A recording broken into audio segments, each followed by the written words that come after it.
I think my race will affect me the most when I'm applying to college because I think that has a lot to do with desirability. I don't really feel like I notice my privilege a lot because it's something that's sort of part of our culture. And so when I come to school, I don't think about, oh, I'm white and most of the people here aren't white. I just think of other people as people, which has benefits and disadvantages because sometimes you don't notice things that you wish you would have noticed. So when I'm, for example, driving through a place that I don't normally go through, or like somewhere in East Austin or somewhere like that, I don't necessarily feel white, but I feel as though I can't be at home in that environment because it's very different. As a white person, when I was taking pictures of other people, I didn't want them to think that I was taking pictures in a negative way. Instead of doing a sort of study of race in Austin, I didn't want them to think that I was like doing something else. And so I felt like I had to stay in my car, and I felt like if I wasn't white, I would have been able to get more in the community and get more coverage.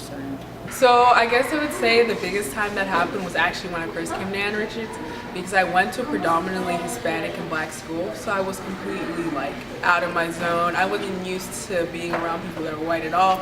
I even for a period of time while I was in elementary school didn't realize that white people went to the same school as Blacks and Hispanics.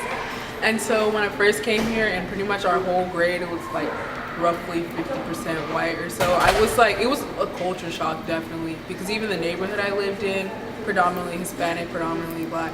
And it wasn't ever that I had any type of issues with people who were white. A lot of my friends that, well, not my friends personally, but a lot of my mom's friends were white. So I was used to it, but I wasn't used to, I guess, white people who were my age. I didn't know if there was like a difference in the way I was supposed to act, if there was, I don't know, it was just a whole lot of thinking and considering and contemplating, am I too Black, am I not Black enough, and I guess eventually I reached that point where I was just like, it's okay, who I am is fine, and people like that, so that's what made it like that for me. A specific moment, this is kind of just like a general moment, but it happens continuously. I find whenever I'm doing my activism work, people are like, oh, you're not Black enough because I am biracial. And so they see that as kind of an excuse. And then it's like whenever I'm not talking about like the Black Lives Matter movement, they're like, why aren't you talking about this? You're half Black. So I feel like that's a moment that's really like impacted me, and like it continuously impacts me.